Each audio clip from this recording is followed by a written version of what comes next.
ലോകത്തിലേകയാശ്രയം എന്നേശു മാത്രം. ശോകങ്ങളേറി വന്നാലും ലോകത്തിലേകയാശ്രയം എന്നേശു മാത്രം. ശോകങ്ങളേറി വന്നാലും വേണ്ട ഈ ലോക ഇമ്പം പ്രിയനേ നീ മതി. വേണ്ട ഈ ലോക ഇമ്പം പ്രിയനേ നീ മതി. എന്നും വാഴ്ത്തിപ്പാടും ഞാൻ, എന്നും വാഴ്ത്തിപ്പാടും ഞാൻ. വോയിസ് ഓഫ് ലവിൽ ഇന്ന് കർത്താവ് സംസാരിക്കുന്ന വചനം 79-ാം സങ്കീർത്തനം അതിൻ്റെ 8-ാമത്തെ വാക്യമാണ്. ഒന്ന് ശ്രദ്ധിച്ചു നോക്കിക്കേ. ഞങ്ങളുടെ പൂർവന്മാരുടെ അകൃത്യങ്ങളെ ഞങ്ങൾക്ക് കണക്കിടരുതേ. നിന്റെ കരുണ വേഗത്തിൽ ഞങ്ങളെ എതിരേൽക്കുമാറാകട്ടെ. ഞങ്ങൾ ഏറ്റവും എളിമപ്പെട്ടിരിക്കുന്നു. ചില സമയങ്ങളിലൊക്കെ നമ്മുടെ ജീവിതം മുൻപോട്ട് പോകാതെ സ്റ്റക്കായി നിൽക്കുന്ന അനുഭവങ്ങളുണ്ട്. ഇപ്പം നമ്മൾ ആരായും ഇതെന്താ ഈ പ്രോബ്ലം? എൻ്റെ എന്തെങ്കിലും പാപം കൊണ്ടാണോ? എൻ്റെ ജീവിതത്തിൻ്റെ എന്തെങ്കിലും തകർച്ച കൊണ്ടാണോ? തെറ്റുകൾ കൊണ്ടാണോ? അങ്ങനെ ആരായണം. അങ്ങനെ ആരാഞ്ഞ് നോക്കുന്ന ഒരു പ്രാർത്ഥന മനുഷ്യൻ പ്രാർത്ഥിക്കുന്ന ഒരു പ്രാർത്ഥനയാണ്, ഞങ്ങളുടെ പൂർവന്മാരുടെ അകൃത്യങ്ങളെ ഞങ്ങളോട് കണക്കിടരുതേ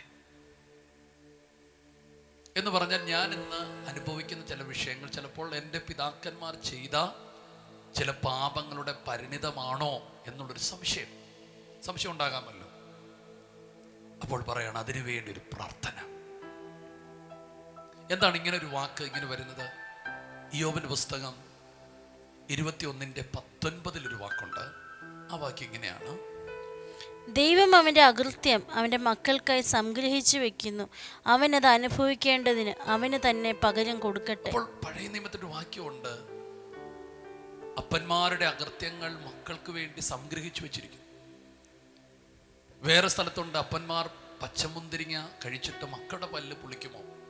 അപ്പോൾ ഇങ്ങനെ പല വചനങ്ങൾ കിടക്കുമ്പോൾ അതിനകത്ത് ഒരു വചനം എടുത്ത് അദ്ദേഹം പ്രാർത്ഥിക്കുകയാണ്, കർത്താവേ, അപ്പന്മാരുടെ എന്തെങ്കിലും അകൃത്യങ്ങൾ ഞങ്ങളുടെ മേലുണ്ടെങ്കിൽ അത് കണക്കിടരുതേ.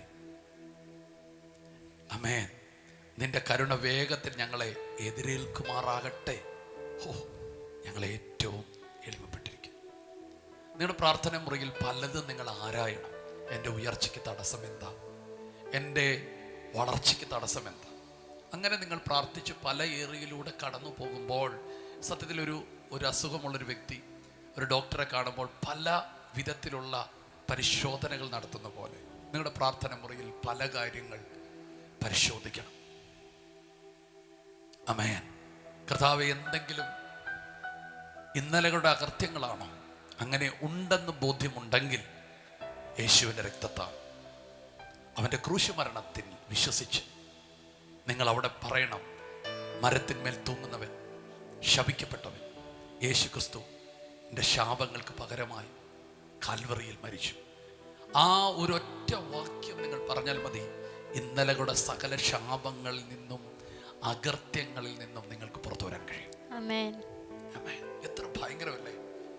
നൂറ്റാണ്ടുകൾ നിൽക്കുന്ന ശാപങ്ങളിൽ നിന്ന് പുറത്തു വരാൻ അറുക്കപ്പെട്ട കുഞ്ഞാട് യേശു കർത്താവിൻ്റെ കാൽവറി മരണത്തെ ഒന്ന് വിശ്വസിക്കുമ്പോൾ ആ ശാപം മുഴുവൻ അവൻ്റെ മേലായി. ആ വ്യക്തി പുറത്തു വരുന്ന ഈ അത്ഭുതകരമായ സുവിശേഷം വിശ്വസിക്കാൻ നമുക്ക് ഭാഗ്യം ലഭിച്ചതിനായി സ്തോത്രം.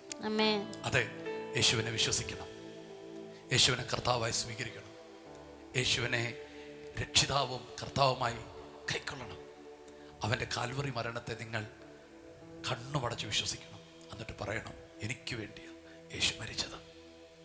ഇത്രയും നിങ്ങൾ പറഞ്ഞാൽ മതി, അത്ഭുതങ്ങൾ നടക്കും. താമസിക്കരുത് ഇനി കർത്താവിനെ സ്വീകരിക്കാൻ.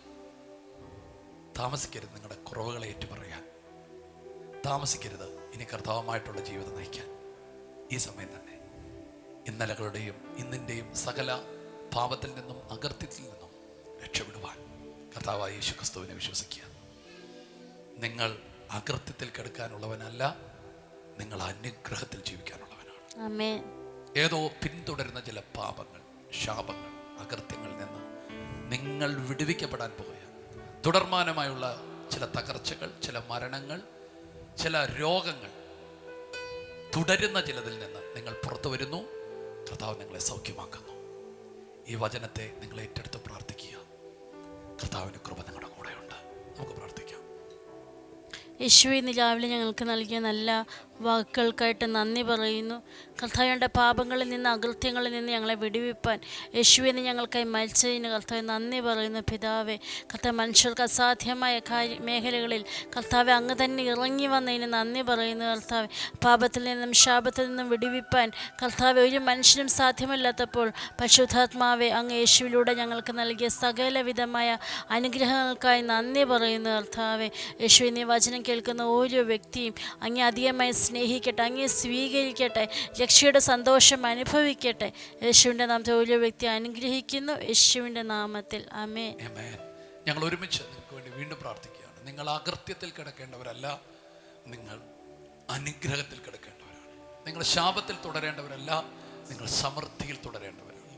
നിങ്ങൾ തകർച്ചയിൽ കിടക്കേണ്ടവരല്ല, നിങ്ങൾ ഉയർച്ചയിൽ നിൽക്കേണ്ടവരാണ്. നിങ്ങൾ ശിക്ഷാവിധിയിൽ കിടക്കേണ്ടവരല്ല, നിങ്ങൾ രക്ഷയിൽ തുടരേണ്ടവരാണ്. ഞങ്ങൾ ഒരുമിച്ച് ഈ കുടുംബത്തെ പ്രാർത്ഥിച്ച് പുറത്തു കൊണ്ടുവരുന്നു. ചില ശാപങ്ങളിൽ നിന്ന്, തുടർമാനമായി അലട്ടുന്ന ചില ശാപങ്ങളിൽ നിന്ന് ഈ കുടുംബത്തെ ഞങ്ങൾ യേശുവിൻ്റെ നാമത്തിൽ പുറത്തു കൊണ്ടുവരുന്നു. ഈ കുടുംബം ഒരു അനുഗ്രഹവും നന്മയും ഉയർച്ചയുമാകട്ടെ. എല്ലാ നന്മകളും ഈ കുടുംബത്തിന്മേൽ ഞങ്ങൾ പകരുന്നു. യേശുവിൻ നാമത്തിൽ അനുഗ്രഹിക്കുന്നു. യേശുവിൻ നാമത്തിൽ ആമേൻ. ഇന്നത്തെ ദിവസം അനുഗ്രഹത്തോടെ, ഉയർച്ചകളോടെ തുടരുക. ദൈവം നിങ്ങളുടെ കൂടെയുണ്ട്. God bless you.